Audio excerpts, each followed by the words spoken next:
एसएसटीपी classes में स्वागत है बच्चों। आप सभी कैसे हैं? अभी आप 12वीं इतिहास चैप्टर 7 एक साम्राज्य की राजधानी विजयनगर का प्रश्न उत्तर पढ़ रहे हैं। आज मैंने बहुत ही महत्वपूर्ण प्रश्न लिया है। विजयनगर साम्राज्य के स्थापत्य कला पर एक संक्षिप्त टिप्पणी लिखिए अथवा विजयनगर कालीन स्थापत्य कला की विशेषताओं का वर्णन करें। ये बहुत ही इम्पोर्टेंट प्रश्न है जो कि आपका 2009 में पूछा गया है, 13 में पूछा गया और 16 के फाइनल में पूछा गया है। चलिए बच्चों, पहले उत्तर सजाते हैं। उत्तर देखने के पहले आप हमारा चैनल जरूर लाइक, सब्सक्राइब, कमेंट करें। अच्छा लगे तो दोस्तों के बीच शेयर करना ना भूलें। विजयनगर का अर्थ होता है जीत अथवा विजय का शहर। विजयनगर के संस्थापक हरिहर और बुक्का थे और इसकी स्थापना 1336 ईस्वी में हुई। विजयनगर कृष्णा और तुंगभद्रा नदी के किनारे स्थित है।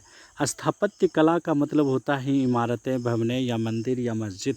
और हजार राम मंदिर का निर्माण जो करवाए थे वो देवराय द्वितीय करवाए थे।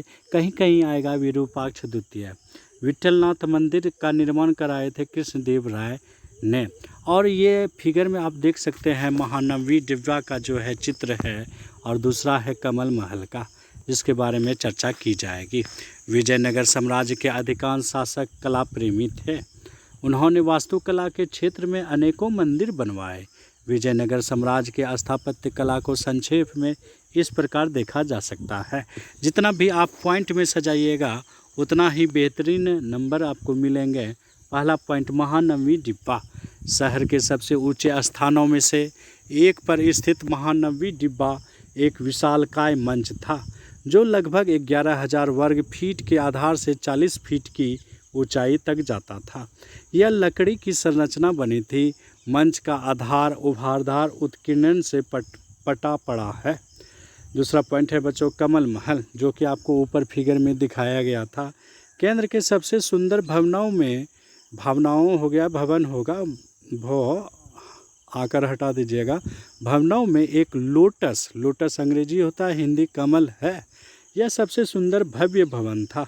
संभवतः इस भवन का प्रयोग राजा अपने सलाहकारों से मिलने के लिए करता था या फिर कमल महल का प्रयोग राजा और उसके परिवार द्वारा महल के साथ किया जाता था। अगला पॉइंट है बच्चों, विरूपाक्ष मंदिर। विरूपाक्ष मंदिर का निर्माण कई शताब्दियों में हुआ। हालांकि अभिलेखों से पता चलता है सबसे प्राचीन मंदिर 9वीं 10वीं शताब्दियों का था।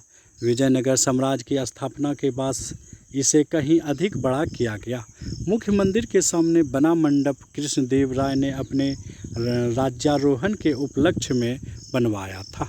अगला पॉइंट है बच्चों, हजार राम मंदिर।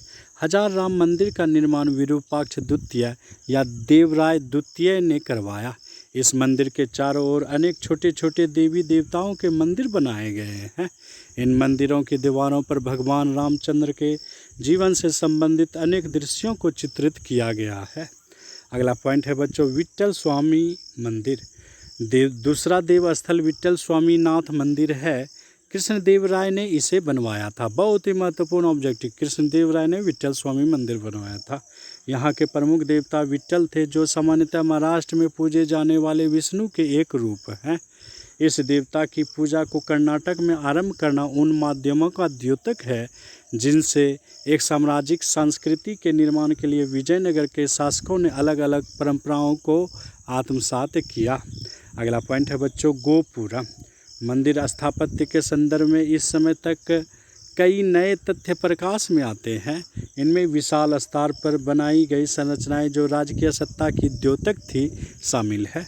इनका सबसे अच्छा उदाहरण राय गोपुरम अथवा राजकीय प्रवेश द्वार थे, जो अक्सर केंद्रीय दिवालियों की मीनारों को बौना प्रतीत कराते थे और जो लंबी दूरी से ही मंदिर के होने का संकेत देते थे।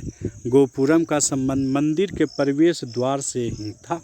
आता है महत्वपूर्ण ऑब्जेक्टिव है आपका कि गोपुरम का संबंध किससे है, तो मानिएगा आप मंदिर से। मदुरई के नायकों द्वारा बनवाया गया एक खूबसूरत गोपुरम है। अगला पॉइंट है, लास्ट पॉइंट है बच्चों, मंडप। अन्य विशिष्ट अभिलक्षणों में मंडप तथा लंबे स्तंभों वाले गलियारे जो अक्सर मंदिर परिसर में स्थित देव स्थलों के चारों ओर बने थे सम्मिलित है। मंडप पर की दीवारों पर भी खूबसूरत ढंग से चित्र बनाए जाते थे। ऐसा माना जाता है मंडप का प्रयोग विवाह और कल्याण के कार्यक्रमों में होता था। जिंजी का झूलता हुआ मंडप काफ़ी प्रसिद्ध है। इस प्रकार ये कैसा लगा वीडियो कमेंट में हमें ज़रूर बतावें बच्चों। बहुत बहुत धन्यवाद।